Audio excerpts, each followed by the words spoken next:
La red de salud sigue al límite en todo el país. El Ministerio de Salud informó que hay solo 164 camas UCI disponibles y aseguran que harán un esfuerzo adicional para reconvertir otras unidades. Queremos conversar de cómo nos está afectando esta pandemia en esta etapa del año con la ex subsecretaria de Salud y además asesora de la OMS, la doctora Janet Vega. Doctora, gracias por este contacto con CNN Chile. Muy buenas tardes. Buenas tardes, Matilde. Gracias a ustedes por contactarme. Doctora, lo primero, hoy día a partir de las 5 de la mañana comenzaron a regir estas nuevas medidas, que es el cierre de las fronteras para ciudadanos que no sean residentes o nacionales, se acorta las horas que uno puede estar antes del toque de queda, bueno, en fin, hay muchísimas. ¿Cómo las evalúa usted y el momento en que se están aplicando?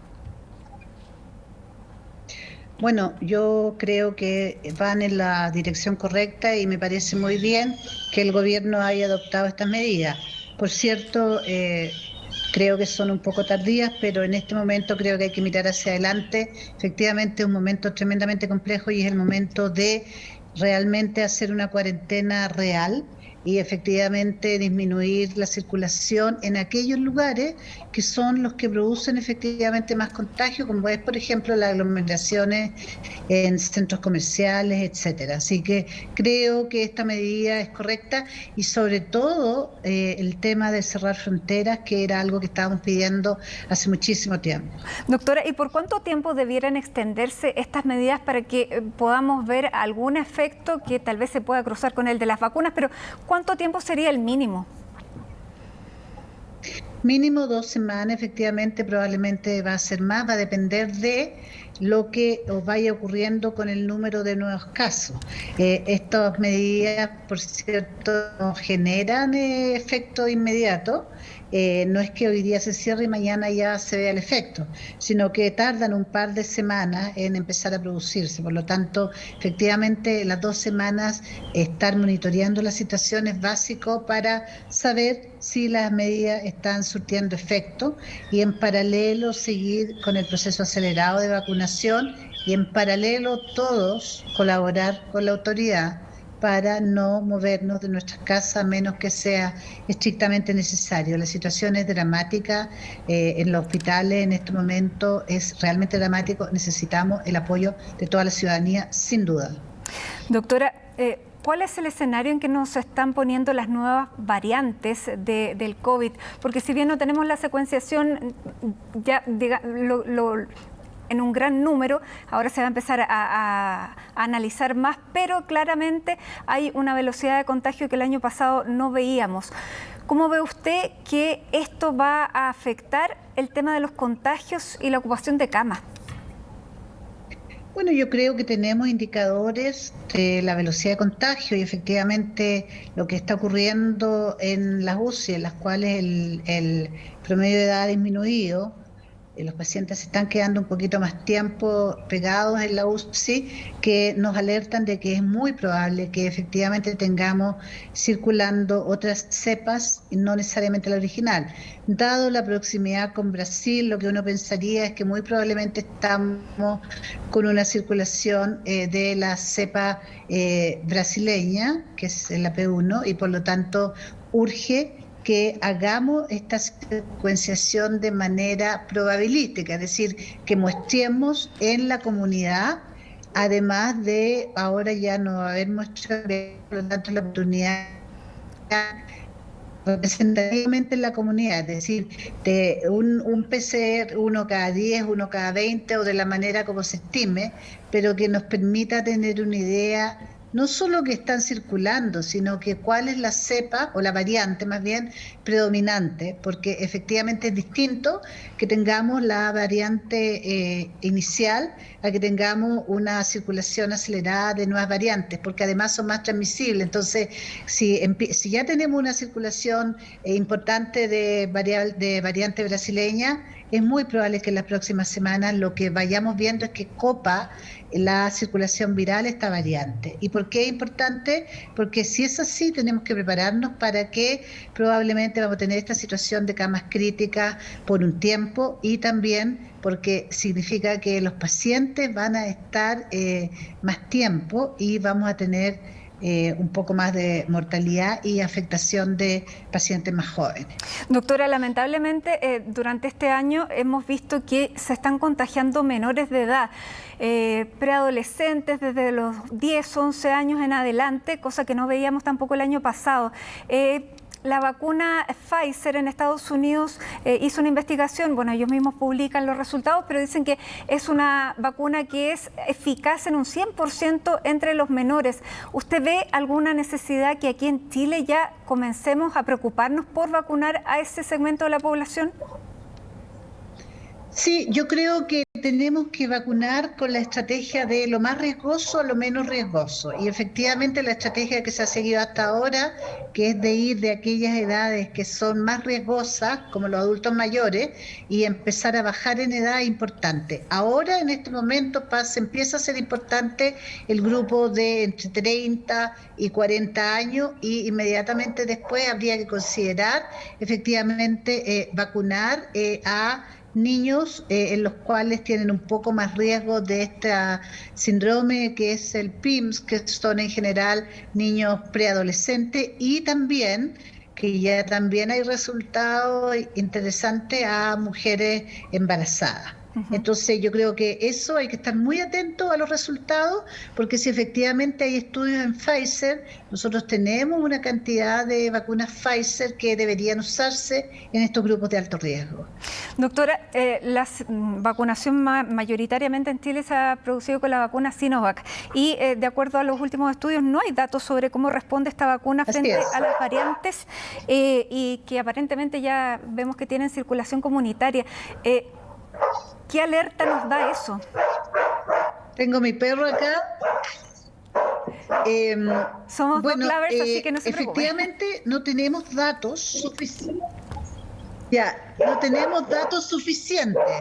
Lo que tenemos hay unos datos preliminares del fabricante que muestran que efectivamente la vacuna Sinovac es efectiva para las nuevas variantes. Sin embargo, apareció un artículo hace más o menos una semana atrás en Lancet que muestra, en un número muy pequeño todavía de pacientes, que efectivamente la inmunidad disminuye, la efectividad de vacuna disminuye en aquellas variantes, sobre todo en la variante sudafricana, que nosotros aparentemente aún no tenemos circulante, y en la variante brasileña. Por lo tanto, efectivamente, este fenómeno va a ocurrir, Matilde. Vamos a tener tarde o temprano cepas que aparezcan que tengan efectivamente lo que se llama escape inmunitario, escape a la posibilidad de responder frente a la vacuna, y por lo tanto es por eso que en los distintos laboratorios del mundo se está ya utilizando y probando vacunas que o probablemente van a ser polivalentes, es decir, una mezcla de las cepas históricas que están circulando más estas nuevas variantes que deberían en una segunda etapa probablemente generar una revacunación. Por ahora hay que apurarse. Claro, porque algunos hablan de una tercera dosis. Perdón. Hay médicos que hablan de una tercera dosis de la misma que se está aplicando, pero también podría estar esta alternativa de esta vacuna, entre comillas, mejorada. Sí, nosotros no tenemos datos para afirmar de que podemos poner una tercera dosis de Sinovac. Los datos que hay en Estados Unidos, dado que ellos tienen variante B117, que es la británica como la predominante en estos momentos, y ellos los exámenes que han hecho con Pfizer muestran que efectivamente, Pfizer y Moderna, que efectivamente tienen una disminución de la inmunidad, pero no tan importante. Por esa razón es que ellos han planteado, específicamente el doctor Fauci, ha planteado que más que empezar a vacunar con vacuna modificada, en este momento es mejor vacunar con una tercera dosis, que sería como un refuerzo. Pero para llegar a esa conclusión uno tiene que tener dos datos que nosotros no tenemos. Dato uno, que cepa es la cepa que está circulando, porque si la cepa acá, supongamos, hubiera fundamental 90% funcionando, circulando cepa original, no tiene sentido una tercera dosis porque con 2 dosis está protegido. Si en cambio la situación es diferente, viene la segunda pregunta, que es ¿cuánto disminuye la inmunidad en aquellos pacientes que tienen la cepa nueva con la vacuna Sinovac? Esos 2 datos, antes de pensar en una tercera dosis, tenemos que tenerlos. Doctora, usted decía que era probable que no se alcanzara la inmunidad de rebaño este año.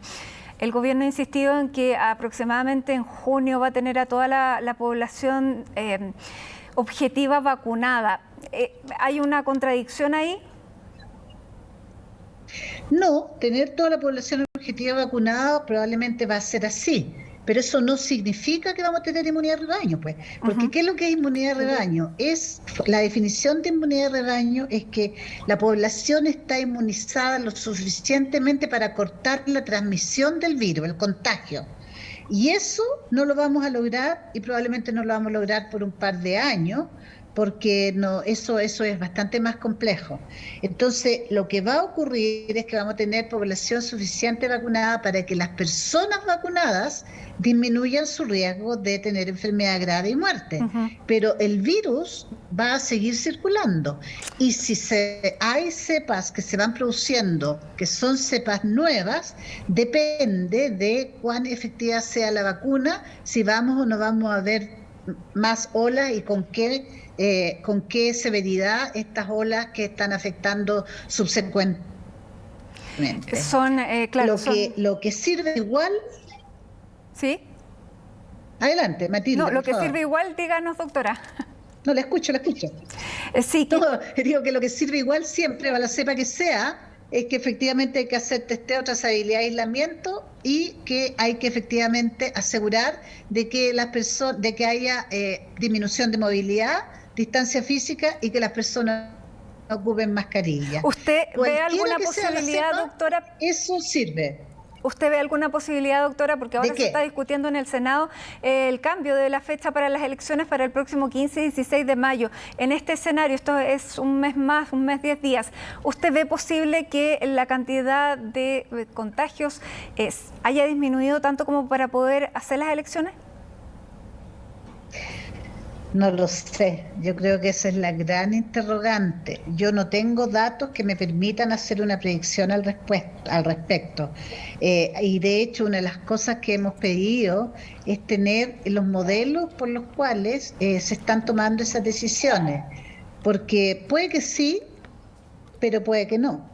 Y eso va a depender muchísimo del comportamiento nuestro también. O sea, sin duda, si logramos tener una cuarentena estricta en que disminuyamos la movilidad en un 70%, la circulación viral va a disminuir extraordinariamente, pero en paralelo el sistema tiene que estar montado para que en el mismo momento en que la cuarentena se levante, haya una muy buena trazabilidad y testeo para, esto es como, lo he dicho otras veces, esto es un gran incendio que lo podemos apagar y lo podemos apagar con cuarentena.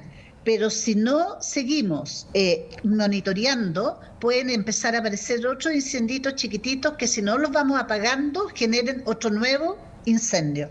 Y eso que permite ir apagando esos incendios es la estrategia de testeo, trazabilidad y aislamiento que hace que no se pueda expandir ese foco. Por eso que es tan importante. Muy bien, doctora, le queremos agradecer este contacto con CNN Chile. Sin duda vamos a seguir conversando porque tenemos tantas interrogantes que han surgido en este tiempo y que se van a tener que ir despejando. Así que muchísimas gracias y que tenga muy buenas tardes. No, gracias a usted, Matilde, y en esto estamos aprendiendo todo. La única que algunos de nosotros estamos un poco más por las cosas, en el caso mío, porque estoy en la Junta de Vigilancia de Pandemia que asesora a Tedros, o sea, que es el director de la OMS, uno se va enterando de las cosas y va sabiendo antes, y por lo tanto es nuestra responsabilidad ir compartiendo ese conocimiento con el resto. Por eso queríamos hablar con usted. Muchas gracias, doctora.